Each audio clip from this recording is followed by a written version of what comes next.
सोलापूर अल्पवयीन मुलामुलींच्या हातात वाहने देण्याच्या प्रमाणात वाढ, पालकांनी सतर्क राहावे।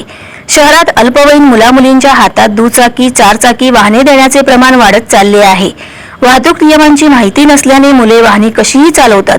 बेदरकार वाहनांमुळे नागरिकांना अपघात होण्याची भीती कायम सतावत असते। पुणे येथे एका अल्पवयीन मुलाच्या हातून अपघात झाल्याने अभियंता तरुणीचा हकनाक बळी गेला।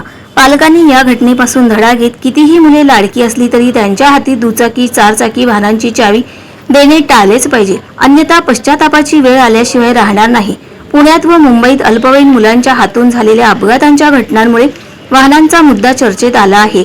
मुले शिकवणी वर्ग आणि महाविद्यालयात जाण्यासाठी पालकांकडे वाहनांचा हट्ट धरतात। पालकही मुलांनी 10वी-12वीत चांगले गुण मिळविल्यास वाहन देण्याचे वचन देतात, मग मुले वाहनासाठी अडून हीच बसतात। त्यामुळे शाळेत जात नाही आणि अभ्यासही करत नाहीत।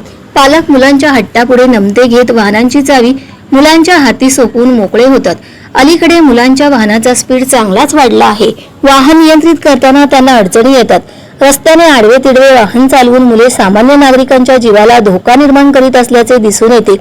जीव किती महत्त्वाचा हे पालकांनी पटवून दिले पाहिजे। शिवाय वाहन देताना कानही टोचले पाहिजे।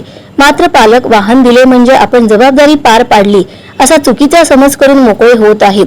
अल्पवयीन मुलांकडे परवाना नसल्यास मालकाविरुद्ध 5,000 रुपयाचा दंड केला जातो। शिवाय अपघात झाल्यास गुन्हाही नोंद होतो। त्यामुळे पश्चाताप करत बसण्यापेक्षा पालकांनी आजच सावध पवित्रा घेत मुलांचे कान टोचण्याची वेळ आली आहे।